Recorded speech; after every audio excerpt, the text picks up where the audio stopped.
afternoon, and welcome to the Montessori Foundation's Leadership Institute weekly webinars. Every Wednesday we meet here at 1 o'clock Eastern, and I am here today, Kathy Leitch, as part of the Montessori Foundation. I am joined with two other of our wonderful consultants with the foundation, Jonathan Wolff and Tanya Ryskind. All of us come from a variety of backgrounds of Montessori experience. I know Tanya right now is working with the Center for Guided Montessori Studies and doing some teacher training. I was up there just yesterday doing that and working with John. And John is not only a workshop presenter, a school consultant, and as is Tanya. So many of us have been involved with the foundation and Montessori education for a long time. We're here to share today. Tim could not make it today, so you will not see him here today. We're going to be carrying on for him. So, without further ado, I'd like to let you know that we do have 3 handouts today to go with today's presentation.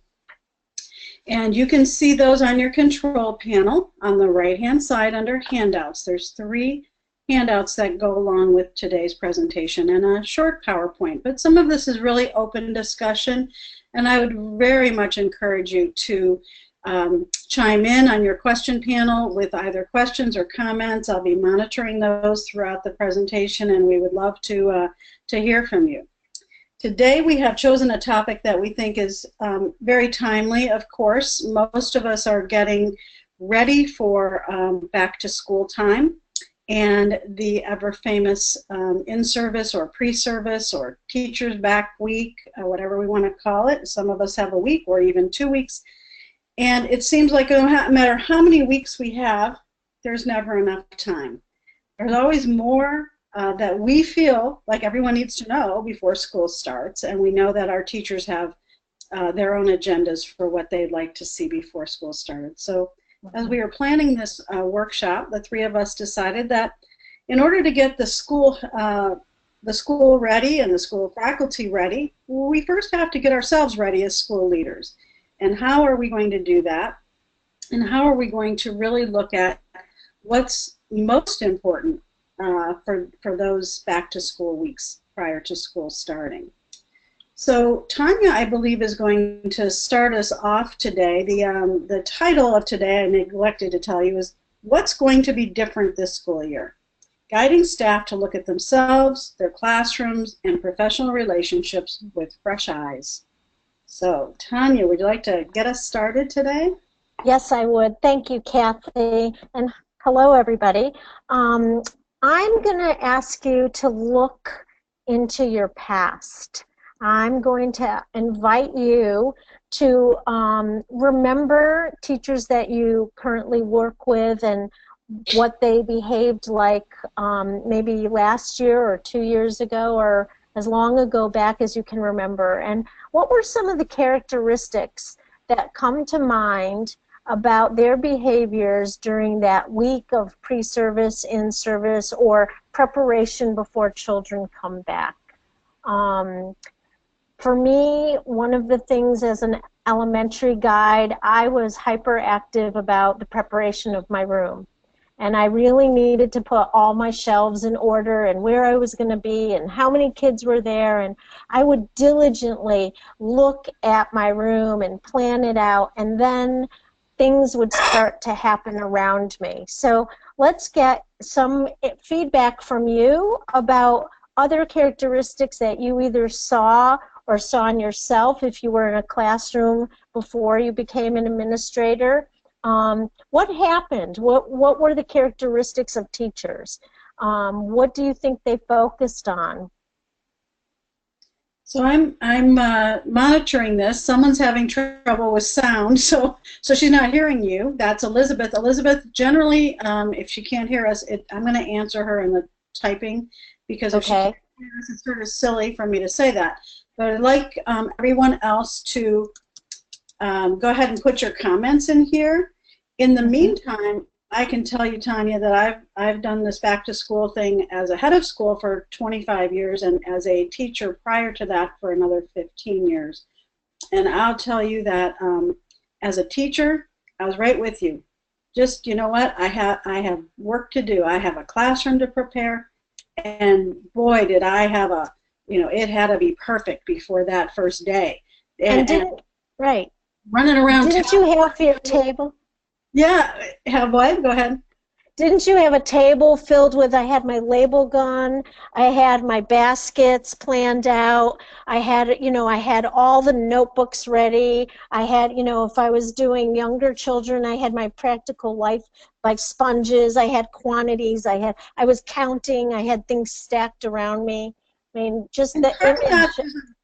Part of that's our ritual, right? So I felt sort of reassured by that every year, that I kind of knew what I was doing as the years went on. I felt like there's a certain amount of comfort, if you will, in that preparation.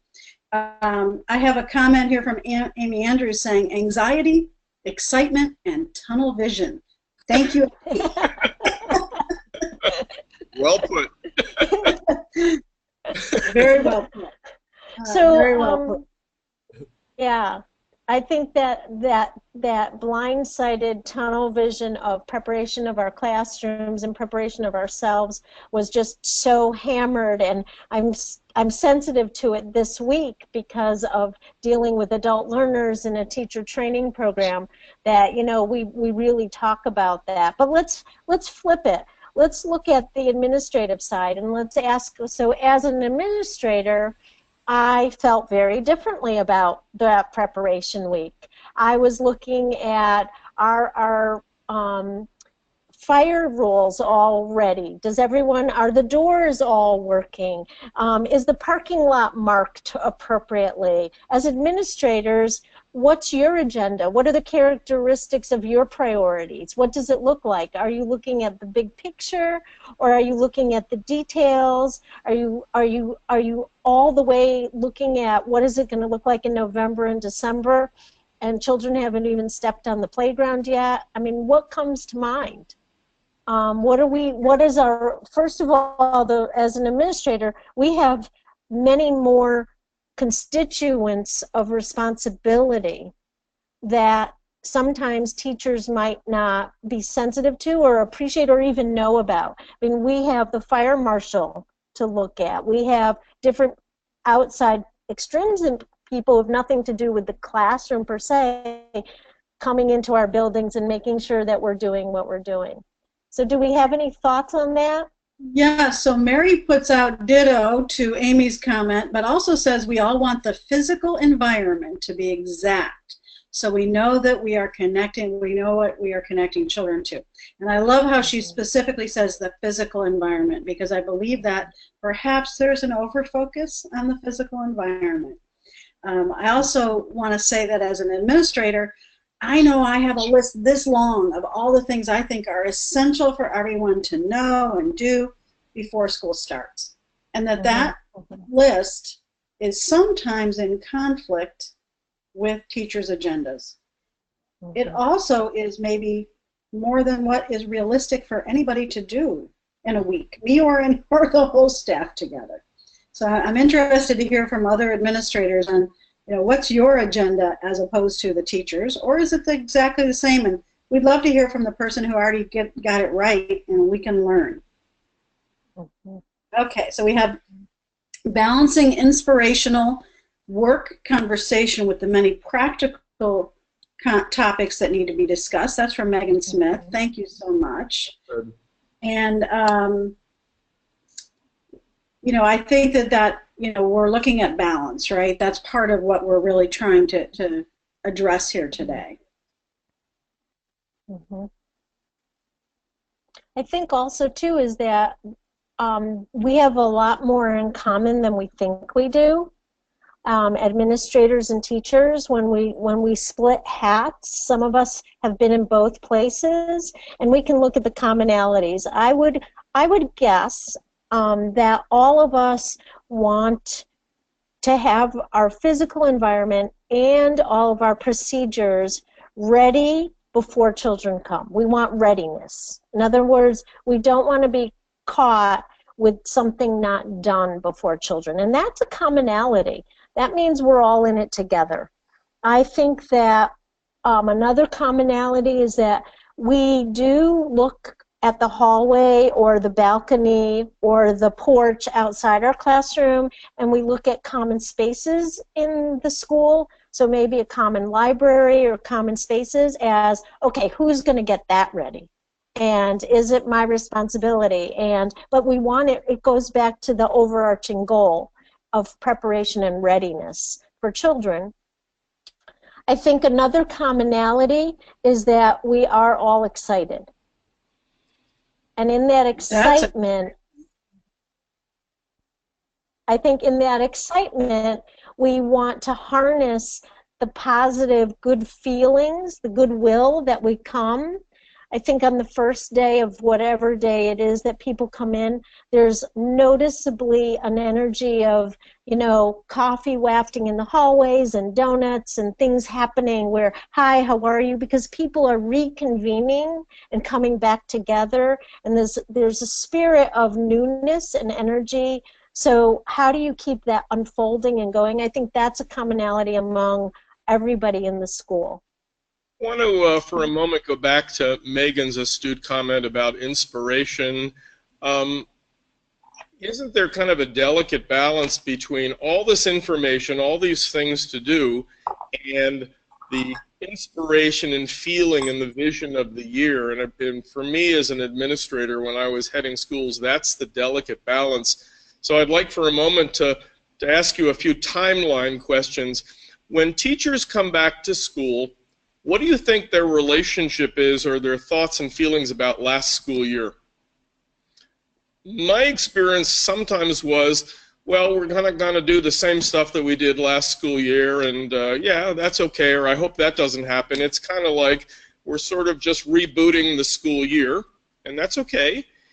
And then there's all the stuff in the present moment of the timeline, which is what Tanya was saying. I got all this stuff over the classroom, and somehow magically all these molecules of materials hopefully will configure into something called a prepared environment.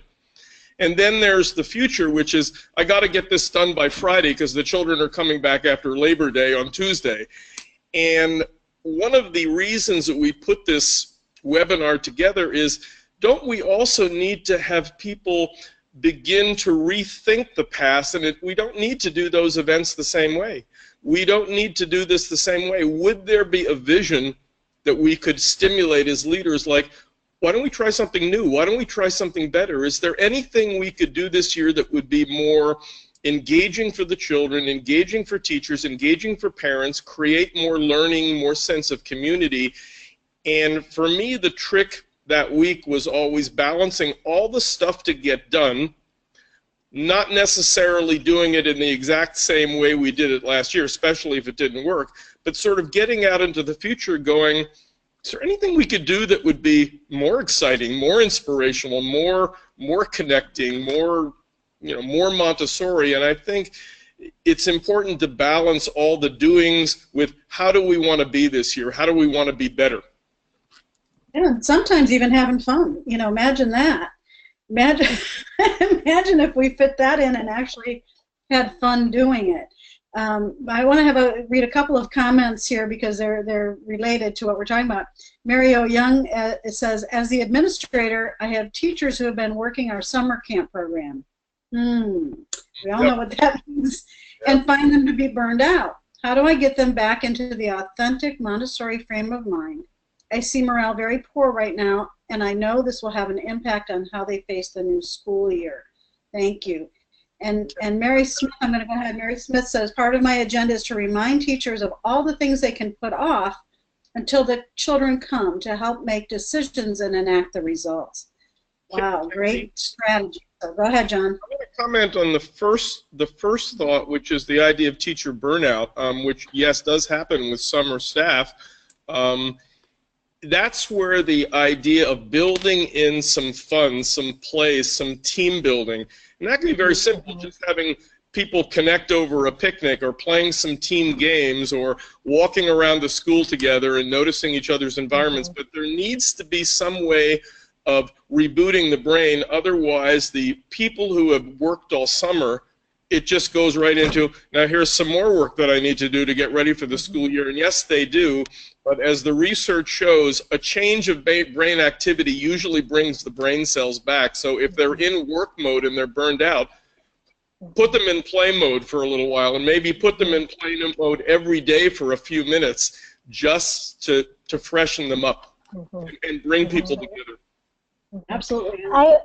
Yeah, and I know we're going to get to strategies and visioning, and I know we're all going to get to these things, but I think also taking a check and a pulse of how people's summers went, how people's, I mean, we know, it's clear we know our faculty who have been in summer camp, and we know some other of our faculty will have had stressful summers for a variety of different reasons, and then some, and so you want to balance what you know and what you remember. Just like with the children, we want to meet the adults in our world for where they're at the time, because the new teachers might be coming back from summer training and they're kind of tired and they're overwhelmed, and so they have new things. And then, you know, teachers who are coming back for the 27th year, they may have entrenched ideas that worked and didn't work, and you might be a new administrator saying, okay, how do I help shift and how do I help know? And so all this energy of identification, of knowing who your people are and where they are coming from during the summer, when we look at our strategies, needs to be brought to consciousness, because I think this is a vital piece of the puzzle. We can't do everything and make it automatically perfect for everybody, but we can we can address the needs of everybody at least a little bit at a time. Which really speaks to some, you know, differentiated instruction, if you will, no different than how we would in the classroom. So there may be some opportunities for the people who have worked all summer. Maybe there's a day they don't need to come, they get a day off. Maybe there's some activities that we can look at, you know, mixing up a little bit so that one group of people is doing one thing and another group of people is doing another thing. So I get the efficiency of having everybody do the same thing at the same time, but then I remember we're Montessorians. And then I think, no, we really are about individual relationships and helping people find their own, as Jonathan would say, maybe personal energy and what that source is and how to best utilize that. And I think people care about, you know, being respected as an individual, and as Tanya said, really understanding where they are and helping them to address those needs in a different way. You know, Kathy, I've known some. So, Kathy, to go back to the summer burnout thing, I've known some schools that have invited the summer staff to share Montessori moments, peak moments that happened during the summer program, some celebratory moments that children did some great stuff, we did some great experiences in learning, and so they get to talk and sort of acknowledge themselves for what a great experience the summer was, and all the rest of the staff is going, wow, that was really cool. So the summer doesn't pass away without a celebration. Absolutely. Yeah.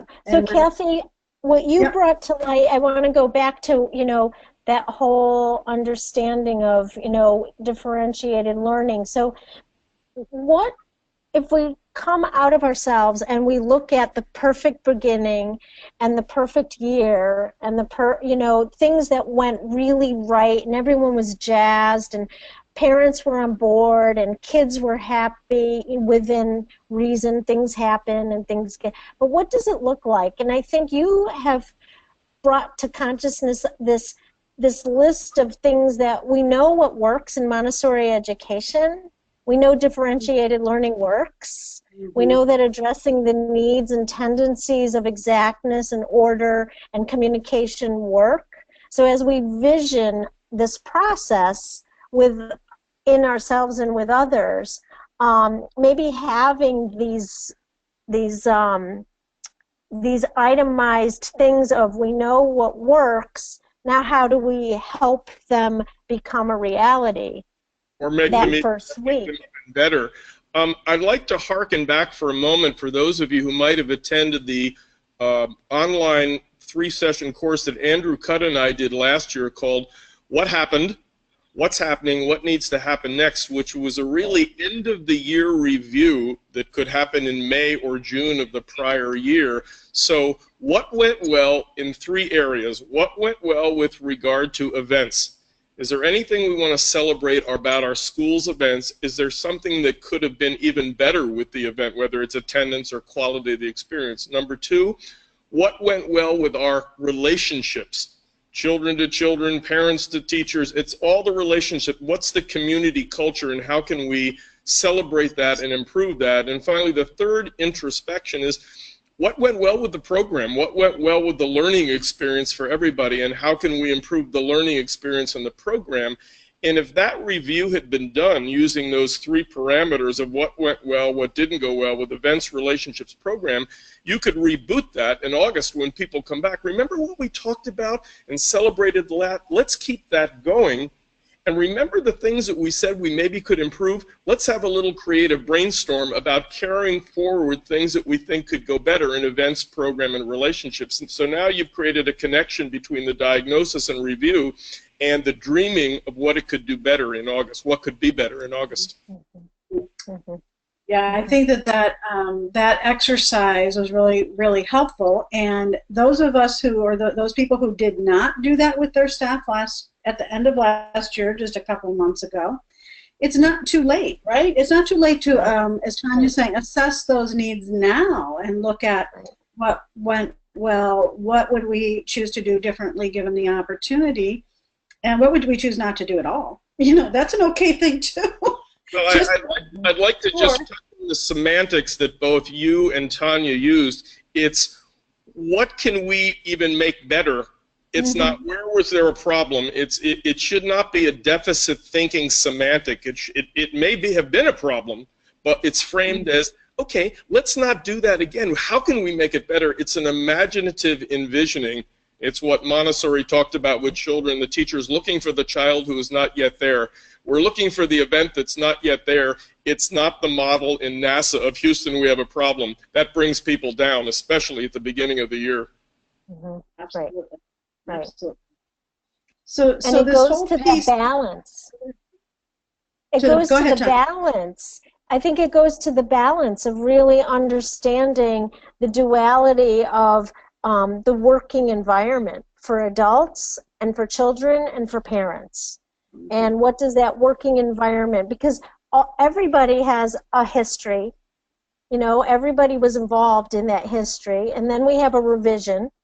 We have a revision of the history as time elapses. And then we have our own personal and collective vision of the future. What's it going to look like this year? And I think that part of I think it was Megan maybe, who brought up in her comment about anxiety, having a little bit of that, you know, how's it going to look this year? I think that's because we're not sure if our vision of the future is aligned with our parents, our children, and the adults that we work with. And so I think that thinking it through and talking about it that first week of collectively, what's your vision? What do you expect to happen this year? What would you like happening? What do you see yourself doing this year? Well, all that kind of... To tie those two together, the anxiety and the vision, I think it's arguable that if you don't have people begin to look at what more can we do, what more can we be, the default mode often in prep week is anxiety. How am I going to get all this done? What if this happens? Right. So not to completely vent off the anxiety, because that's an attention to detail, but we want to also resonate. Let's vent off the anxiety by looking at, well, what's going to make it better? And that's the job of a leader. Absolutely, and I think that you've both brought up a good point about this whole thing about vision. It's not just our vision. We're talking about shared vision. So we have to look at how we can integrate, you know, first of all, do we have a clear vision as school leaders of where we're going and what needs to be accomplished and what it needs to look at like. But we also need to be incorporating the other stakeholders in that vision, particularly the back to school week and the faculty. What do they want to accomplish? How do they want to perceive where we're going? How, you know, if we're going to begin with the end in mind, which is hopefully where we're starting, that we're looking at, well, how do we want to feel by that last day of the in-service week? Where do we want to envision our staff being? How do we want the physical environments to look and to feel? And so if we have a vision in our mind, there's multiple ways to achieve that and to get there. But we have to share our own vision and our own priorities, but we also have to be incorporating, well, what is it you want as faculty members and as staff? How do we merge those visions, if you will? Because sometimes there are absolutely competing priorities.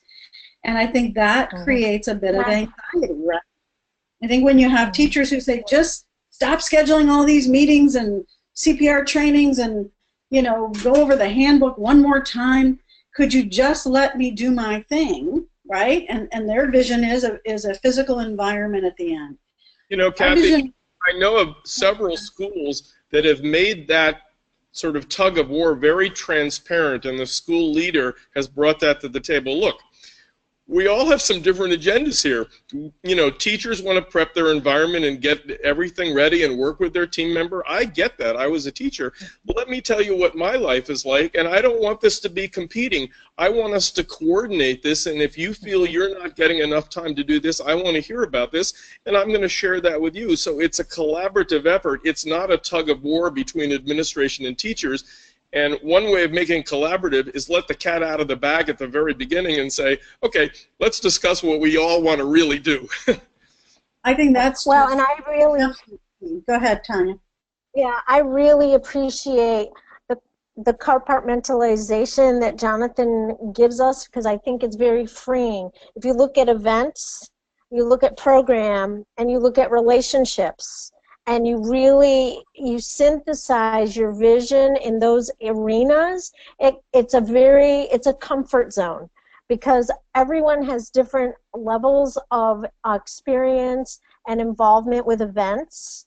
Everyone has different levels of remembering what the relationships happened, because in any one school year we have people coming and going, we have things happen to parents, children, and our colleagues. And so collect that collective wisdom of what happened and transpired with events or relationships and the programs creates a more holistic perspective, but it doesn't look like such a big picture that no one can touch it. It's not a very big elephant.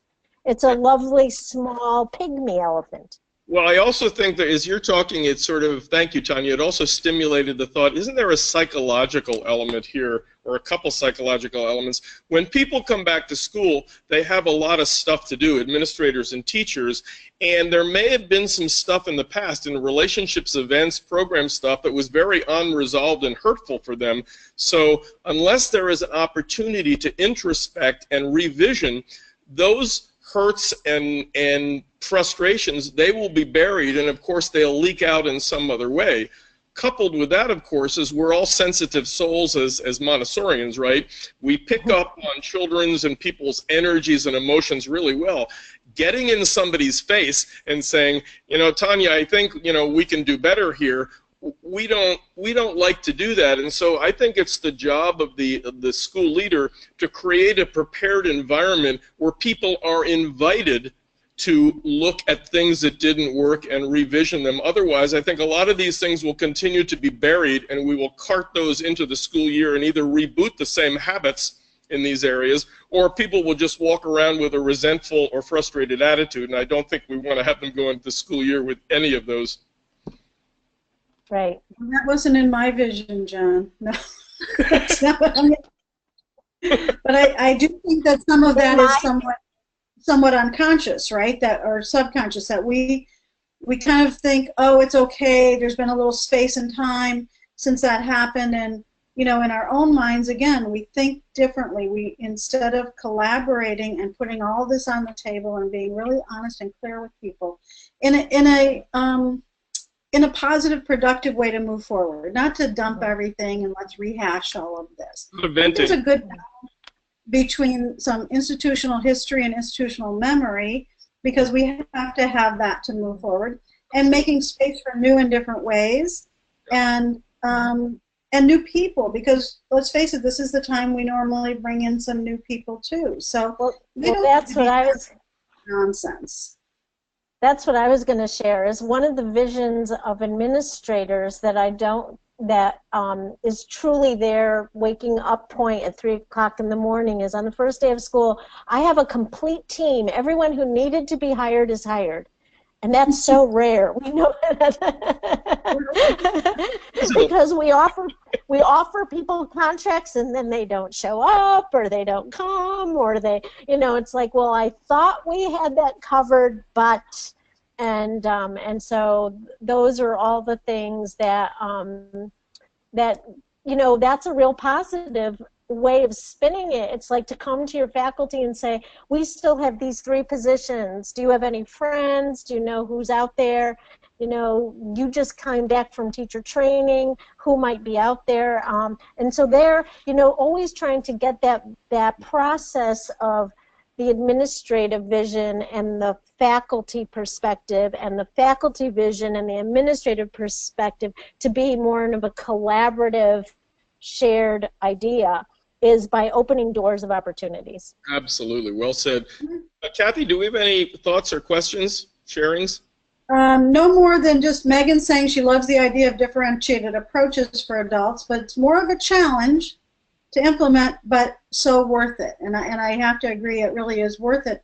And the challenge really, it's no different than the traditional Montessori teacher or the traditional educator saying, oh, how could we ever personalize a class of 25 or 30 children? How could we ever personalize their education? It's a mind shift for sure. But when you know these people and you understand where they are, if they just finished summer or they just came back from training, or if it's their 27th year to return, we really have to receive them where they are and acknowledge that. I think there's a lot of balance, Tanya, in what you said about, the head of school is having a lot on his or her mind, right? There's a lot of things that we're responsible for that we have to take care of. And not projecting that list as that's my stress and my anxiety, and not coming back with, oh my God, there's 3 positions open, what the heck are we going to do?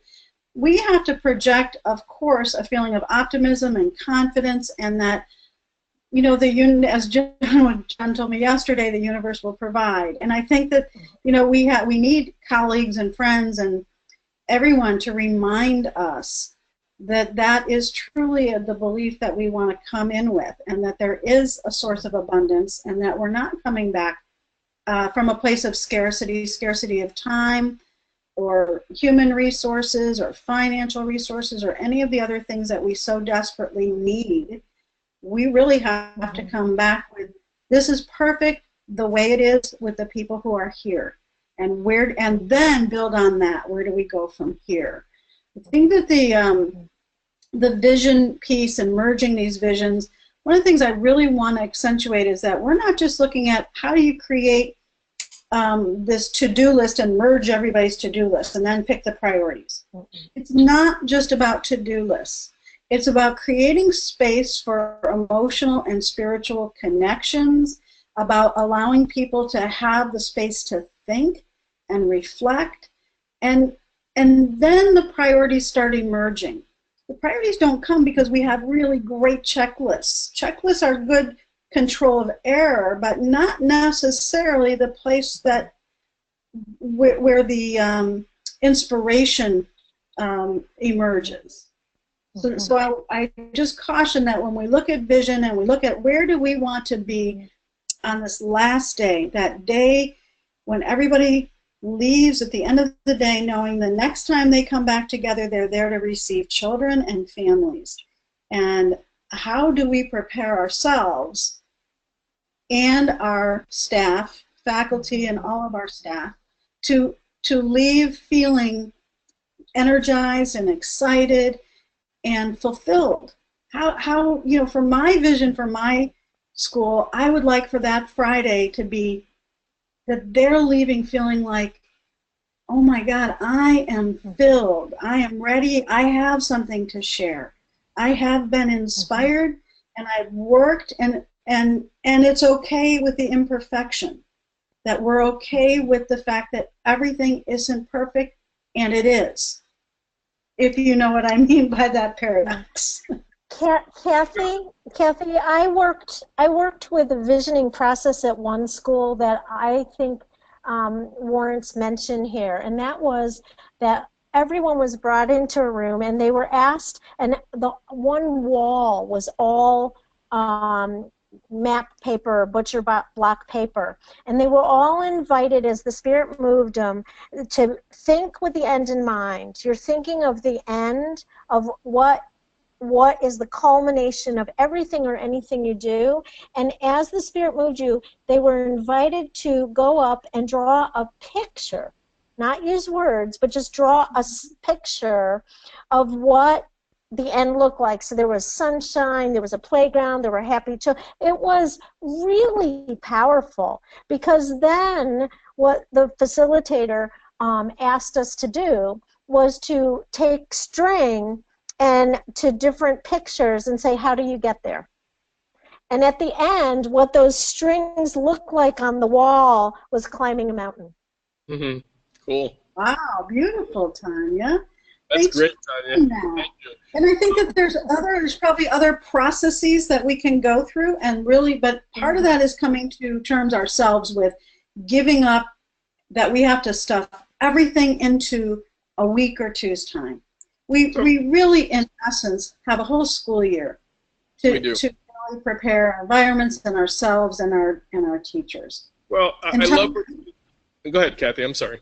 Well, I just want to interrupt for a second, because I know Tanya might have to go today. She's in the midst. You're still good. Okay. Yeah, they're all supporting me. All the adult learners. We have a normalized classroom. And they are working just fine, and they've given me the thumbs up to just stay with you and support the work that we're doing. Thank you. Okay, John, go ahead with that. I'm just wondering, since we're now on the subjects of leaders creating that sense of quality, that it's not only the perfection of the physical, the prepared environment and the schedule, but it's also, well, where do we need to be at? That our moving toward perfection or readiness is as important as the environment. So I would love to hear, before we share some ideas, what have you done as teachers and school leaders to, during that prep week, foster a sense of community, foster inspiration, foster, yeah, this is where we'd like to end up, and we can do this differently this year. Anybody had some skills, strategies, systems that you've seen worked in your school or other schools? I'm sure we have a wealth of information out there.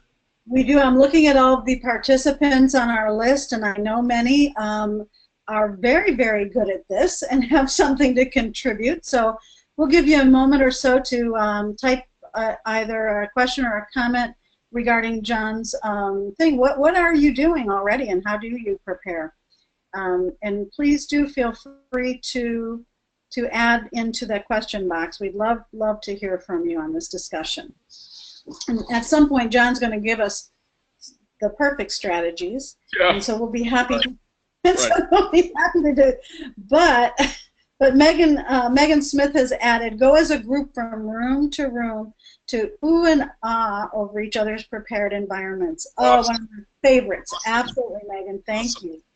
And Amy Andrews says, provide a back-to-school breakfast with some team-building ideas and activities. Wonderful. If you have team-building activities to share, go ahead and throw them out there too, because we love to have new ideas, and I'm sure everyone does. I'll be happy to read them out for everyone to participate and try. But those are great ways, and that's really what we're talking about, is not just the strategy of getting these physical environments ready. We're probably all pretty good at that, and our faculty are pretty good at that. It's the invisible things that are a little harder to make time for and to make space for.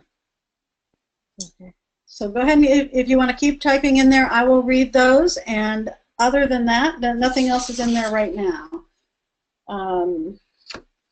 So once we've assessed our needs, as Tanya helped us do, on kind of where we are and who comes back with anxiety or excitement, and they really are same, opposite sides of the same coin, right? The anxiety.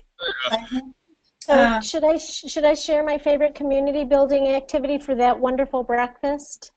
Oh, please do. Okay, so just a ball of yarn, and the person who has the ball of yarn is going to hold on to the end and going to express a hope or a dream for that year, and then throw the ball of yarn to someone else, and that person's going to hold it where it is and then share a hope or a dream for that year. And you pass it around until you have a web, and then it comes back to the person who started it, and we've all shared our hopes and dreams, and we have this beautiful web that connects all of us so that we can reach our hopes and dreams with support from each other, because we can't stand alone. We're all in this together, and then you do a woohoo, and that's a cool activity. And pull the ball up. You know, Tanya, I've seen a school leader start with that kind of, you know, what connects us, what are our dreams, what are aspirations, and then at a later point in the prep week, not in the same session, there's a follow-up, and by that time there's a gigantic list that either people have physically or is on a great big flip chart or a PowerPoint. Well, these are all the dreams. Which ones could we do? Which ones would be, you know, just, we could just do them, and, you know, so there's a little discussion on how we could actually get to some of these, so it's not just expressed aspirations. There's a little bit of application discussion, and usually the administrator talks about the ones that can be knocked off easily, like if we just smiled more at parents or whatever, if we asked more parents questions in conferences or whatever it is you start to knock off the ones so people are going, wow, I could actually do this. So it doesn't stay in the realm of idea. It actually starts to filter down into the culture of the school and the program. Right, and I love the word you used. It goes to application. And then recursively throughout the year, you go to evaluation. How are we doing? How are we doing on this hope and dream? Have we gotten there yet? Or does it need tweaking? Does it need more support? What is it that looks? So you have your expression of what is. Then you have your application of how to, and then you have an evaluation of what if. This sounds mysteriously like a 3-period lesson to me. It does. You know, Isn't it great? We have control of error, prepared environment, 3-period lesson. Tanya, the only thing I would add to the evaluation part is you also, that's the intellectual, how are we doing on that project, but we also want to share Montessori moments. Has anybody had a moment where that particular new thing was really working? So people are also sharing their progress and successes. So it's also celebratory as well as analytical. Right. Great. I have a couple of comments that have come in, so I'll go ahead and throw these out. Amy Kibler says, we have a recipe box filled with index cards of Montessori quotes written out longhand by our founder. I love, somebody actually writes. Isn't that beautiful? And we each choose them at random and share them for reflection throughout the week. Beautiful. And then Amy Andrews, who had the breakfast with the team building activities, she also says improv skits with professional actor. Would you rather questions. She has rope tied in a circle with a light or candle in the center. Everyone holds on to the rope and one person lets go to show that everyone matters. We circle our wagons to protect the light of the child. Very nice. Lovely metaphor. Lovely. Beautiful.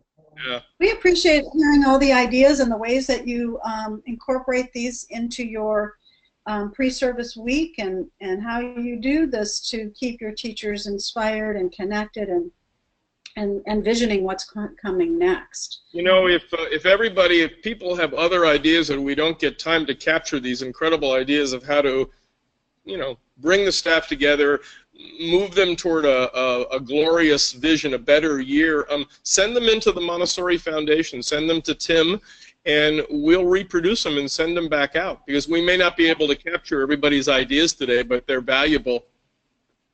Yep, that's great. And if you go ahead and continue doing it in here, I'll add those to the list on these questions. But if you email Tim Selden at montessori.org, we will make sure that we put a handout out so that you have these ideas captured. I know I'm always looking for some new, fresh ideas, so it's not always, oh, new year, same stuff.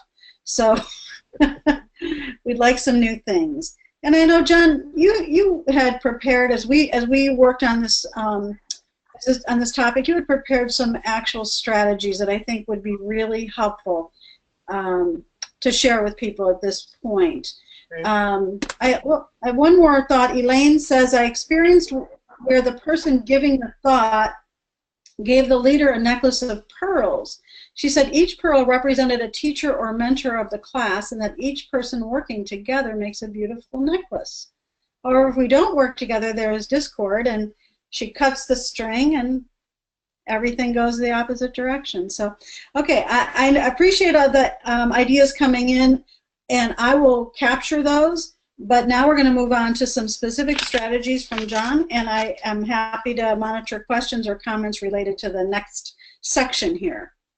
Kathy, am I correct in assuming that this particular document went out to people or has gone out to people so they can follow along? It's right on their, yes, it did go out, but right now it's on their control panel, and they can open, that would be the Word document, that the third one down that says TMF, what's going to be different. So that's the document John's referring to. And Jonathan, I'm going to go ahead and put up the PowerPoint and share my screen as well. So Thank people you, Tanya, for doing the PowerPoint. Along with My that. pleasure. So, And Tanya, are you staying with us?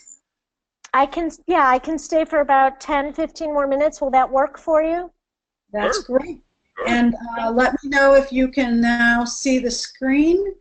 Let's see. Can you see the screen now? Not yet. Not yet. Not yet. Not yet. Let's see. There we go.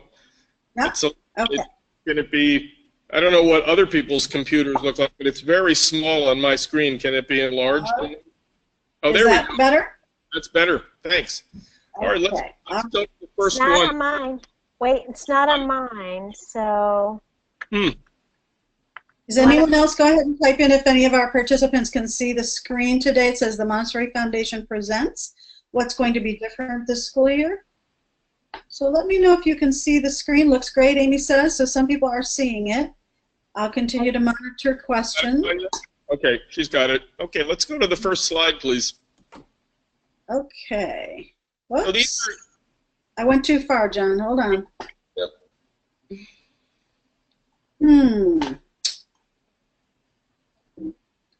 One slide. There we go. So one of the things, and it seems kind of obvious, but sometimes it's not done, is inform staff well in advance of the schedule of activities during prep week so they know this is what's going to happen. And of course, there's plenty of time for them to set up their classrooms, so there isn't this anxiety. We've got these in-services, but when am I going to get back to my classroom? That should all be transparent. And be sure to prioritize time for everything we talked about, what Megan said, all the celebratory, inspirational things. And people should see that, you know, team building game, you know, community picnic, breakfast together. So they see we're going to have a little breakout time to just hang out and get to know each other and envision the future. But it's, of course, imbalanced with all the doings. Tanya and Kathy, or just jump in here if there's anything you want to add to these guys. I think that's pretty self-explanatory. I just think people feel comfortable when they know what to expect. Absolutely. Absolutely. Mm-hmm. And it also, by the way, if we put out as school administrators a specific schedule as part of the review, either right after prep week or at the end of the year, you can go, let's pull out the schedule. Did this work for everybody? Teachers, administrators, and then the schedule can be tweaked. So it becomes something to analyze later. And with technology, Jonathan, I think that we should use technology to its best capabilities. So sending emails ahead of time, or sending, you know, now you can do little menus, you can do constant comment, you can, you know, constant contact. You can do lots of things to embrace more hits of communication so people feel involved and invested. Yeah, well put, and ready and knowing what's coming up. I think Tanya talked about this, or actually Kathy talked about this with sort of the differentiated instruction idea. Actually, let's move on to the next one, Kathy. We had it from personal check-ins. Conduct personal check-ins with every staff member and communicate with each how much you value their contribution. So it's not, hey, how are you doing? How's your summer? That's a fine question. But it's like, you know, I just want to reinforce that, you know, I love the work you did last year in this area, or I'm so looking forward to you doing that again. There should be an acknowledgement, an appreciation, genuinely, of each staff member, from every assistant, aftercare specialist, through every lead teacher. And it doesn't need to be a long check-in, but it should be a personal check-in. It's the principle of the one-minute manager, management by walking around. Very, very important. So, and the last part of that sentence, as you can see, it's not only a valuing of their contributions to the program and school community, but it's pledging your unqualified support for them. I just want to let you know, and you know this, I'm here for you. Please never hesitate to give me feedback about what we can do better or what's not working, because it all affects the children, and we're all here for the children. So it's a check-in with an affirmation of support. Also, Jonathan, something to think about as far as, you know, we are unqualified support and our availability, but let's, you know, be somewhat specific about that, because people will also say, oh my gosh, you're always so busy. You know, you're running around, you're meeting with people, you're on the phone. Well, let's let people know what's the best way to reach us so that we can spend time with them and that we can follow up on things. Thank you for bringing in that sensitivity. I think it's very important that we just don't go running in as school administrators, running into teachers' rooms where in the middle of their sorting their, you know, their 3-part cards or something. It's like, I'd love to touch base with you. Is this a good time? We're very sensitive to their concentration and workflow. Otherwise, we're sort of launching on them, and they're going, I don't have time for your lovely thoughts. So,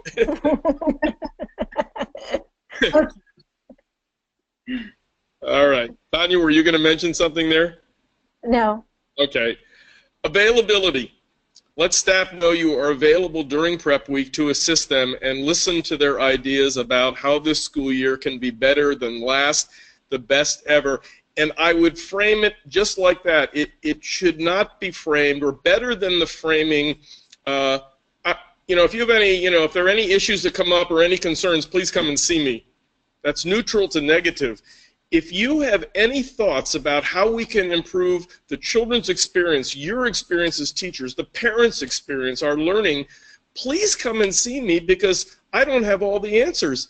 And I invite you to let me know by email or check in with the front desk if you want to talk about some ideas for making our learning community better. I really want to hear from you this week. And these are when I'll be available. I think that's important. Thank you. Yeah. Right. Yeah. You can't invite people and then have no availability. Right. Right. Not that I've ever done that. Yeah. Right. All right. Assess support needs. This goes to the differentiated instruction that Kathy was talking about and the check-in that Tanya was talking about. It's the individualized part. In advance of prep week, reflect on which staff members will probably require more support and encouragement at the beginning of the year. Generally, I hate this phrase, but your higher maintenance staff and those who are new to the school, touch base with them early on and more frequently. So this is a real diagnostic introspection. If I were to ask all of you administrators right now, do you know the staff that generally requires more encouragement, more support, more redirection to stay on task or in tune with, you know, good practice? You know exactly who I'm talking about. Those should be people that you perhaps touch base with first and touch base with more often, because those are the ones, just like children in a classroom, who need more support and sometimes more structure. So it's a diagnostic sense of, here's how I'm going to proceed in my check-ins through the staff. But also, Jonathan, I think we need to be really, really sensitive to things that happened in the summer. So, for example, I know a young teacher who's about to start school next week, and her father just passed. And so she's going to need a different kind of support this school year. Because of that situation. So she might, you know, she's going to be a very different person starting this school year than she was in years past. Thank you And for so saying. we really need to be cognizant of things that happen like that may be all of us, maybe a just in time, oh my goodness, this is what happened. Thank you for saying that, because with that phrase higher maintenance, it's a little pejorative. I'm not only talking about the people who just need more, structure, just like children. There's also people who've gone through something. They can also be higher maintenance people because they've gone through something personally or professionally. So it cuts in all those directions. Thank you for bringing that side of the equation in, Tanya. Very true. Tap your Most ally. welcome. Ask yourself, who are my biggest and most loyal supporters on staff? Individuals who can serve as coaches, mentors, inspirers to other staff, and invite them to play a support role during prep week. Just as I asked you to bring to consciousness, like, who are the people who need more support and structure, either because they're going through something, as Tanya mentioned, or they just generally need more support and structure. If I were to ask you, who are the people, because they've been at the school longer, they're really in tune with the values of the school and the standards of practice and the policies, talk to them in advance of prep week and say, hey, could you check in with people in your program level about this, or when we do this little in-service, could you help me with this team building game or this presentation? In a Montessori classroom, as you know, we tap the older or more mature proficient students to support, coach, mentor the others. We should do that prep week with our most loyal and most capable staff. Mm-hmm. I think it's also really important to give people leadership roles who, so that you start to see succession plan or substitute plans or things that might unfold throughout the school year. You start to have people who really enjoy it, and sometimes you'd be surprised that sometimes the leadership roles are practiced. Some people are reluctant, but once they practice it with support, they become enamored of, I really like mentoring other adults, or I like working with the front office. I'm really happy to help with that ways. They wouldn't know it if they hadn't tried it. And this gives us an opportunity to start dibbling and dabbling and expand people's tool bags in support of the whole school's processes. Yeah, thank you for saying that. It's developing your leadership, their potential leadership.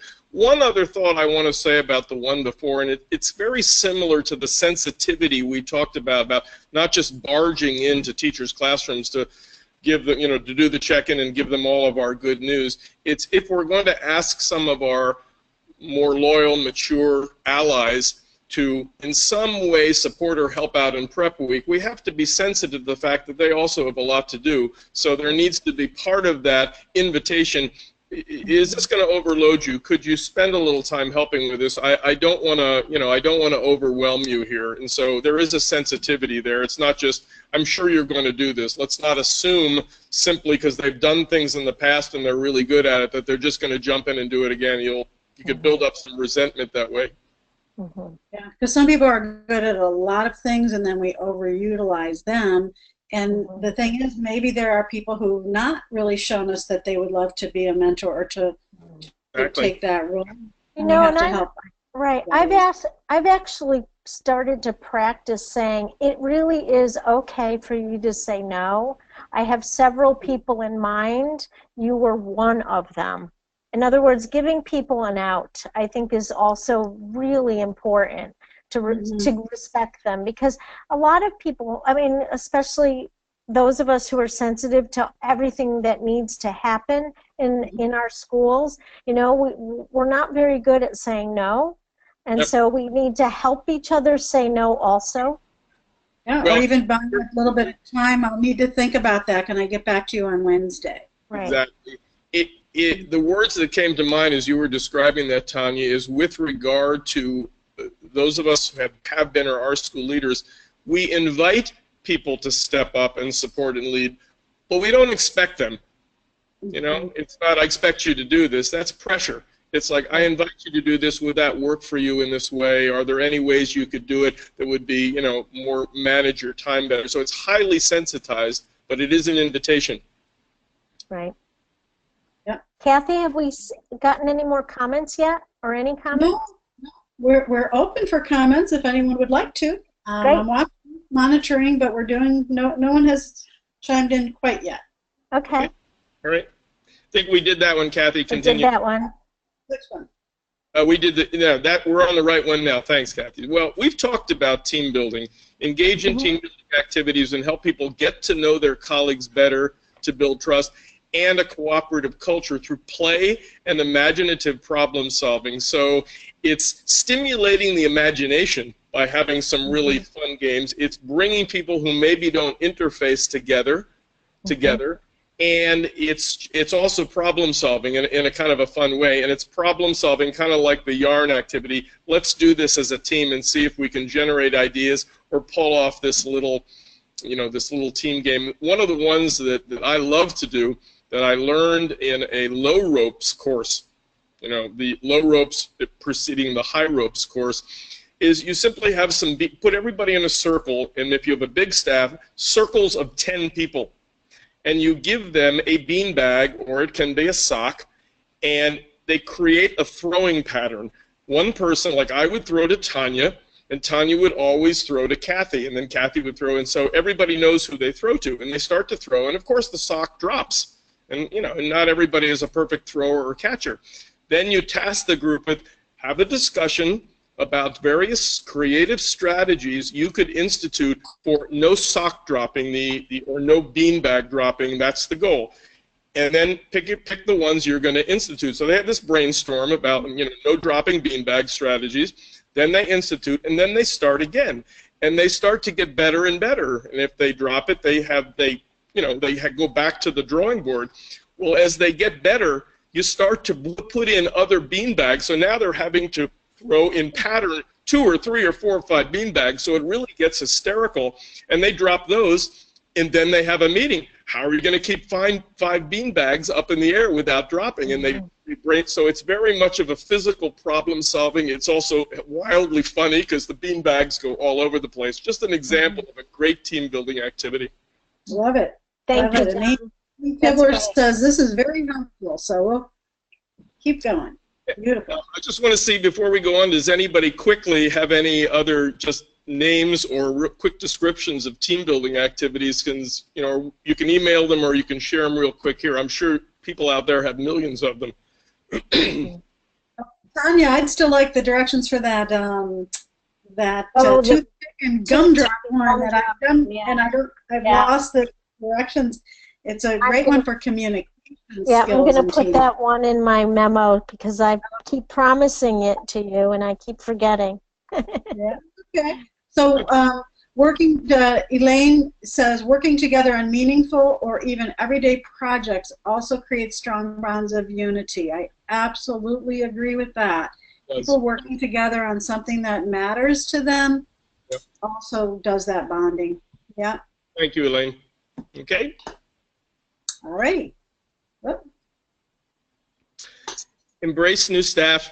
Be sure to introduce new staff, which most of you, I'm sure, do, and help people collectively and individually get to know and welcome new staff. So it should not only be, we're really happy to have Tanya here this year. She's going to be teaching in the upper elementary, but there should be some invitation. And when we have our, you know, picnic or lunch together, get to know Tanya. Go over and check in with her. She's a really cool person. And Tanya, go over and introduce yourself to everybody. In fact, Tanya, tell us a little bit about your background. So it's a little more than Tanya, welcome aboard. It's you're encouraging real connections and sharing, so people are feeling embraced by the community as soon as possible in a very intimate kind of way. And John, you mentioned another one of our other webinars about you had a special way for people to get to know each other. You paired them off and gave them a couple of questions to discuss, and I think they came back to the group then and introduced or talked about the other person. Actually, no, it was a little different spin. It was a large school in Atlanta that it was so large that people at various program levels in the office, on the board, they were kind of just disconnected. They had lost, everybody was sort of myopic in their own department and classroom, what I like to call an archipelago of classrooms or parallel realities. So we found the botanical gardens, and we put everybody in the school who was connected with the school into this huge gazebo, and we said, this is going to be a Montessori work period. Find somebody in the gazebo, take them off the Montessori shelf, and walk around, sit with them in the botanical gardens for as long as you want to. You're going to have 2 hours and discuss various things, a little bit about your personal background, how you came to Montessori and what you love about it, what you love about First Montessori School of Atlanta, which was the name of the school. Tell them a little bit about your job, both what you love and what you're challenged by, and talk about a dream for yourself or the school. There were certain prompts where they didn't have to do them in order, but these are some things you can share. Some people spent 2 hours with one person and came back and says, wow. Other people spent 20 minutes with a person, walked back to the gazebo and found somebody else waiting on the Montessori shelf and walked away with them. And so people came back and went, whoa, now I understand the anatomy of the whole school, and I met a board member who was just the coolest person. I never knew what the board did. So there was a tremendous amount of cross-pollination of information, but people also made really good connections. It was a fun activity that you could replicate. It's pretty simple. Yeah. We did a fun activity that comes to mind where our head of school collected either baby or early childhood pictures of every faculty member or everybody in the school, and she and the first day we walked in, she had this beautiful, cork board of all of our baby pictures, and we had to guess who it was. We had to write little slips of paper of who we thought it was. And what my takeaway was is we took so much time looking at a picture because it was a person who we knew, but the picture was so not who they are. And then our head of school actually said, so I invite you the next time you look at the grown-up person to look at them with as much depth as you did their baby picture. Wow. And you really see the child inside. Well, I love that. Exactly. And that, of course, is the principle of we tend in schools, whether it's the person I teach with or the person in the next class or in the office, we tend to see them as positions. Well, that's the person at the front desk. And that's okay, and this is my assistant.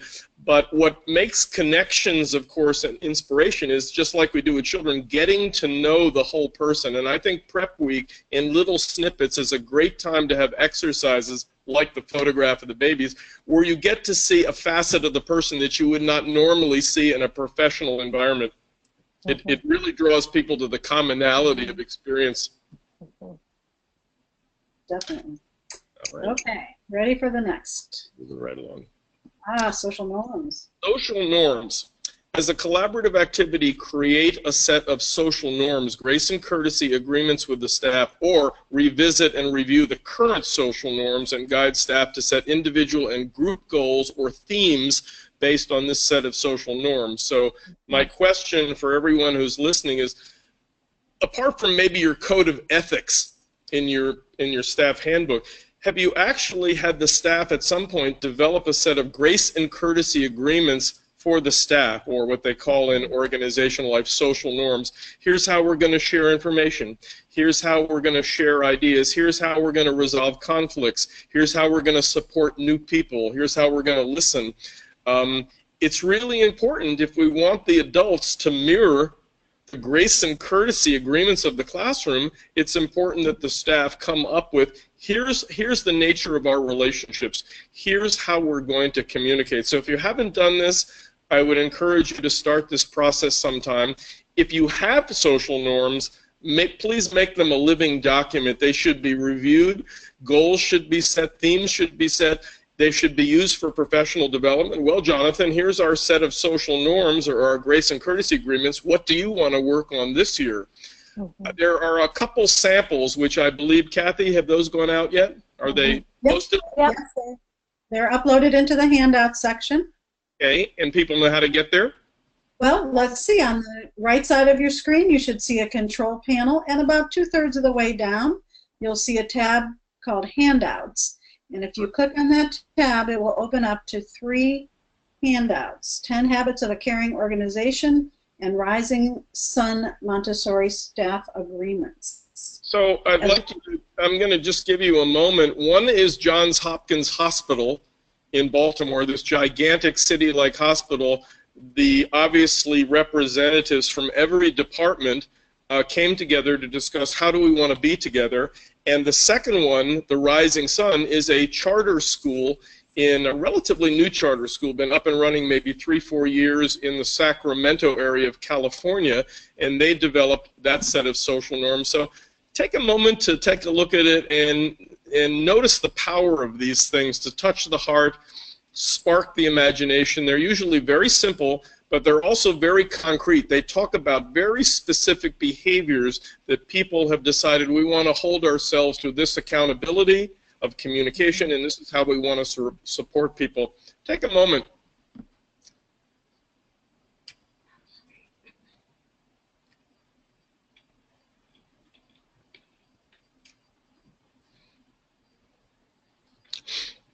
Everybody able to access that? Let us know if you're having any trouble finding it. Can you see? I've opened one of them on my screen. I'm not sure if that actually is it. Okay. Yeah, the 10 habits. We can. If at some point you want to pop up the other one, that would be sure. That one going to. Any comments from anyone about the idea of social norms, things that you have done successfully, things about these documents that you appreciate? Nothing yet, but I think that everybody's reading, so I'll give everybody a moment. Give them some uninterrupted work time. That's the first one I gave you. This one's not opening, so no. At least from anybody else has trouble.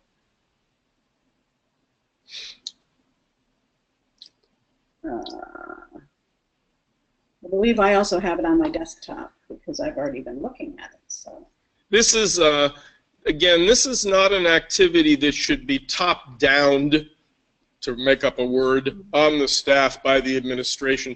The school leader can reflect on this in advance. Here's how I would like the staff to build relationships, communicate, resolve differences. The leader can get some clarity, but it is not a superimposition of the leader's thoughts on social norms. It is a collaborative team development. How do we want to be together?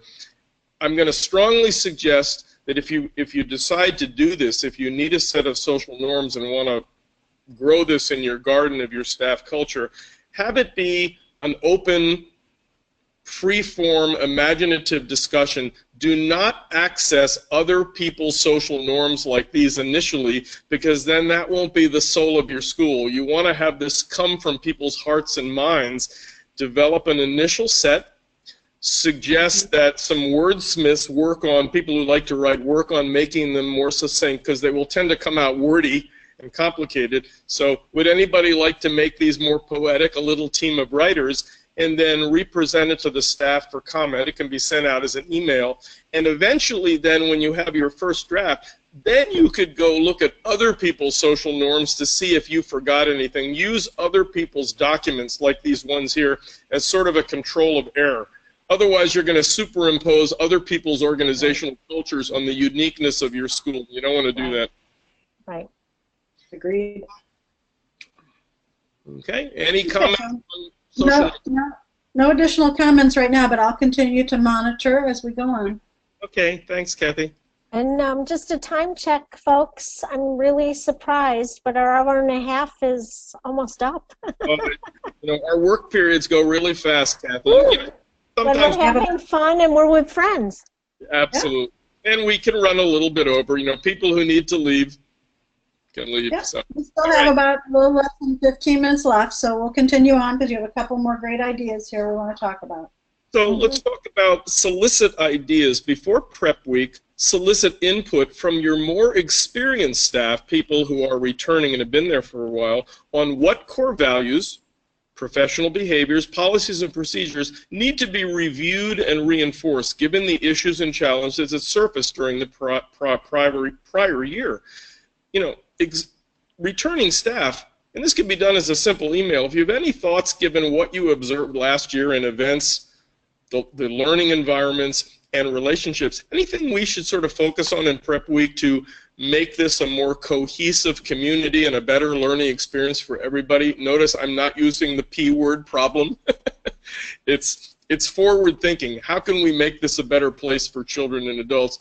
And I guarantee you will get some ideas from experienced staff, and they will also appreciate that you polled them. It's a relationship. Carpool. Huh? What? Carpool. Carpool. Carpool could be better this year. Okay. Can we just have the children parachuted in? I do have a comment here, John, a couple of them. One from Amy Kibler. She says, one that I'm going to share this year, there's no limit to awesomeness, which means it's okay for someone else to be awesome, and that doesn't take away from how awesome anyone else is. That is great. It doesn't steal my awesomeness if someone else is also awesome. That's the abundance mentality we're going for, Amy. I appreciate I that. could just see that Absolutely. on the poster, you know, that first day, you know, support awesomeness. It reminds me, by the way, one of the cultural values of the company Google, as cited in the book about Google's culture, Work Rules, with an exclamation mark, Work Rules, is reward thoughtful failure. Reward thoughtful failure. At Google, they encourage people to try new things to support customers and to develop really cool products. And if somebody fails, it's like, wait a minute, your intention was to serve the customer and serve the company. It's perfectly okay, as long as it doesn't put anybody physically or financially at risk, or the company. It's like, so another mantra could be, it's like, try new things, even if they don't work. Montessori would experiment. Yeah, she would tell us to experiment. I think so. She was a scientist. Well, she would tell us to experiment, probably based on our observations. I'm going to add. Exactly. Okay. Lindsay Pollock also says, love the handouts. This will be a great resource for our leadership team as we work with staff, thank you, with staff, to develop our own unique set. So it's really important, again, to use this sort of just to get yourself into it, but really to work with your staff. You'd be surprised at how quickly, with some guided questions, they come up with some things that will be very meaningful to your unique school. And they will really appreciate you asking. Yeah. And in a collective mindset, there is a solution to everything. In a collective mindset, someone will come up with, because they can look at it differently. And that is the community building activity that Kathy keeps asking me for. It's, how do you look at an object? Do you see it from the side or from an aerial view? When you look at and you move things to a different perspective, you see things differently, and all of a sudden what was an issue becomes a solution. Well, and isn't it also a great leadership quality when the leader of a group says, I don't have all the answers. I believe we're going to get there, just what you said, Tanya. I know as a group we have the capability of getting there. We can all be awesome. I don't have the answers. I don't know how we're going to get there. I think we can do a group think, and I know the answers lie within all of us, and certainly in you. What a great message for the staff. You know, as in the leader is a lifelong learner, maybe I ought to be one too. Right. Sure, I have another, well, Emma says goodbye, Emma Radigan, who's in Scotland. Says, thanks for the great ideas. I have to rescue my husband from bath time with the 3 boys. Speak to you all soon.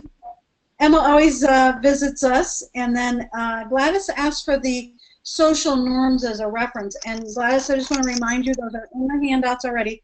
There are 3 handouts there, 2 of which are sample social norms from 2 other organizations. So And feel free to download those. They're yours. Yes, they're not copyrighted. If you Google social norms, you know, on Google search, you'll get all sorts of social norms from other organizations. It's a big, hot term in the business realm, and I think it can be applied to Montessori in the spirit of grace and courtesy. Most definitely. Okay, ready for the next one? We've got a couple more, I think. Yeah. Oh, there Share Montessori moments, and this is something that Dr. Paul Epstein taught me many years ago. Conduct an appreciative inquiry-oriented storytelling session, I'll describe that in a minute, that term, that invites people to share Montessori moments from last school year, invite vignettes that exemplify the essence of your Montessori program and school culture at its very best. So this is not an intellectual discussion. Appreciative inquiry, the first step of this model of re-envisioning and envisioning is, let's just share stories about our Montessori program and our school culture at its very best. Something we observed a child doing, a parent doing, a teacher doing that was a really touching moment or a delightful moment that is really about who we are and how we view human development and human relationships. So people share these stories. And then well, I'll wait till the next slide, which is the extension of that. There is nothing better, I think, at the beginning of the school year. Now, you can go back for a second, Kath. There's nothing better at the beginning of the school year or even as part of a staff meeting to go, did anybody see a Montessori moment? It's not a question of what are our successes. It's not intellectual. It comes from the heart. I want to tell you a story that touched me and sparked my imagination. I like to actually divide Montessori moments into three categories. Things that were hysterically funny that we saw people do, just make people chuckle like, wow, that's children at their funniest, or teachers or parents. Things that really touch the heart, a really moving experience, like, wow, that really opened my heart. And then things that were really insightful. Wow, I never could conceive that a child could do that, or how brilliant is that? Any of those fall into the categories of Montessori moment that sort of open people's imaginations and re-inspire them. Mm-hmm. And once people start doing this, I find that, you start reframing the way you look at things, and you come up with more and more. We also have a little notepad that says Montessori moments at the top, with kind of pictures of clouds and skies, and the teachers can write quickly a Montessori moment and send it home with a child, or they can post it on their app as well, because parents enjoy hearing these as well. Mm-hmm. And they can also be a photograph. Montessori can just be a picture of a child or a teacher engaged with a child, because a picture is worth 1,000 words. Yeah. Yes. Absolutely. All right, Kath. Go ahead. And then the next step in appreciative inquiry, the first step in this four-part model called appreciative inquiry for organizational or cultural or community development, is let's discover what gives us life. That's the one we just did. What's the essence? The next is imagine what's possible. Invite people to imagine what it would take to have these Montessori moments occur more frequently, more spontaneously this school year. Like, we saw some children do that. Is there anything we could do in our meetings, in our classrooms, where those kinds of experiences could happen more often? And that's called the dream phase. First we discover our essence, and then we dream about, let's embed this more in the garden of the school. So it's a very, as you can see, very forward-thinking process. Problems are alleviated through this process, but they're not framed as problems. They're framed as potential. Right. Right. And this now ties in to everything you've done with community building, with your visioning, with your reflection, and that evaluation doesn't become intellectual. Now it becomes the spirit part, the heart part, the place where most of us live, because that's where the work is. The work, I think Maria said, the work comes from our hearts and our souls. And so this all ties so beautifully into everything that we've been exploring today. Yeah, and the dream is the vision. I mean, this is what we're looking for, is to continue to stay in that vision and to reassess periodically. Are we in line with where we thought we wanted to go, and are we having more of these moments that really reflect us at our best, whether it be our school or as individuals? And I think when we start reflecting at this level and we invite the breath or the pause, then the thought, what happened to me physically is that I started to come in that first week before the children arrived, not worried about the preparation of the physical environment. Mm. Yeah. Good Well, point. there's a lot of evidence when the mind is focused on imaginative possibilities, things still get done, but it's not with a sense of tension or anxiety. It's something is drawing us into a more glorious future, an awesome future to mirror it. Yeah. Mm-hmm. Okay, I'm going to close up the slideshow and ask for any more questions or comments from everyone. We're just about at the end of our time today, and I certainly appreciate everybody was very participative today and gave us lots of comments and questions and so many great ideas. So, John and Tanya, thanks for your time. Thank you for facilitating, Kathy.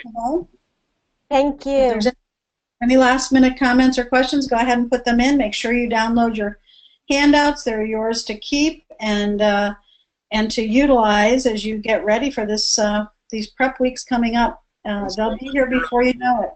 Send us your ideas and success. Yeah. And I'll take the last couple minutes. If you want to go ahead and type anything in, that's fine. But I want to remind everyone that this webinar is free and sponsored by the Montessori Foundation. I'd also like to remind you that if you are a member of the International Montessori Council, you can go into the members library and you can listen to any of the webinars that we've done over the past several years. They're all cataloged there, and you can put in a topic of your choice, and we've had many, many topics over the years that are of interest. So please, if you are not yet a member of the International Montessori Council, consider it either as an individual or as a school. It's a very affordable resource.